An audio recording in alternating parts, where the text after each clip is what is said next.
A lot of drugs. Pretty much smoked pot all the time. He ended up spending the night. I partied all the time. I hung out with Wiccans. It progressed to being consuming. It was all about me. The kind of person who had a Bible who tore the back pages out to roll joints out.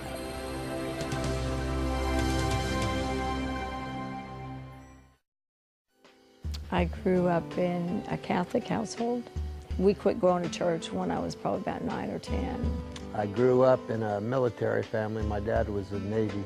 By the time I was 12, I was done in church. Our family didn't go anymore. Wherever there was a party was usually where I spent the night. I lived in the streets, I lived in ditches, I lived in campgrounds.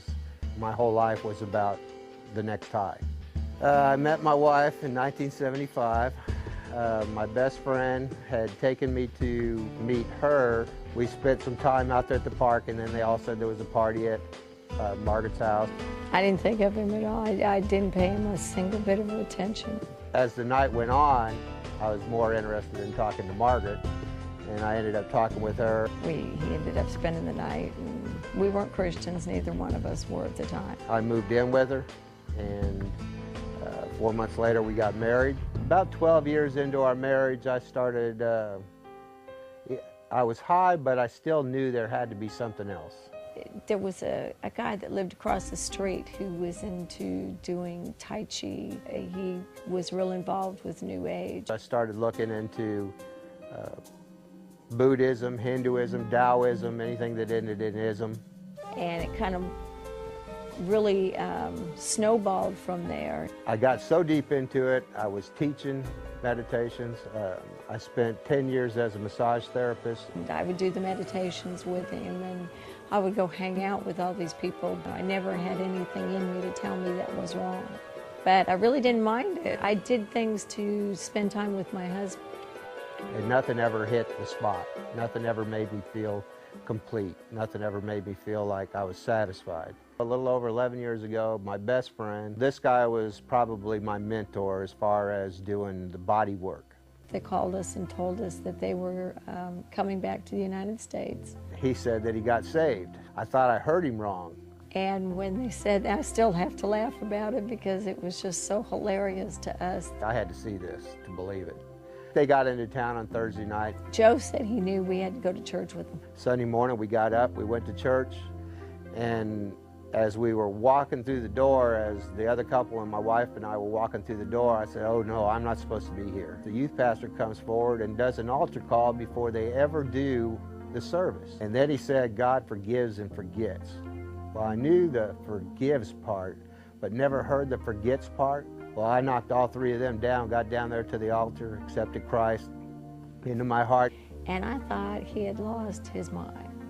I thought, this is really strange that, you know, first time he goes to church with these people, that he accepts Christ as his Savior after being the kind of person who had a Bible who tore the back pages out to roll joints out of. First thing I did, though, when we got home was flush all my drugs down the toilet. I loaded up. It was at least 2 walls of books, New Age, everything that you could think of to study for New Age and Hinduism, Buddhism, Taoism, all those things. Took it to the dumpster, threw them into the dumpster. So finally, by the end of the week, I did get saved, but I got saved more from I'm intellectual. God has just taken our lives and turned them around. You know, the people that are wrapped up in that New Age movement, that's what they're searching. I know, I was there. I spent a long time looking for that thing to fill your heart. There was no drug that I could ever do that makes me as happy, that's as fulfilling as knowing Jesus as my Lord and Savior. I like the person that he has become and that he's allowing God to change him into being. For sticking with me through thick and thin all these years, I don't know. She probably should get some kind of a medal or a crown or something. Surely she's going to get some kind of reward for it. My wife and I are now the co-directors of M25. We are reaching out to the people that are forgotten by most churches.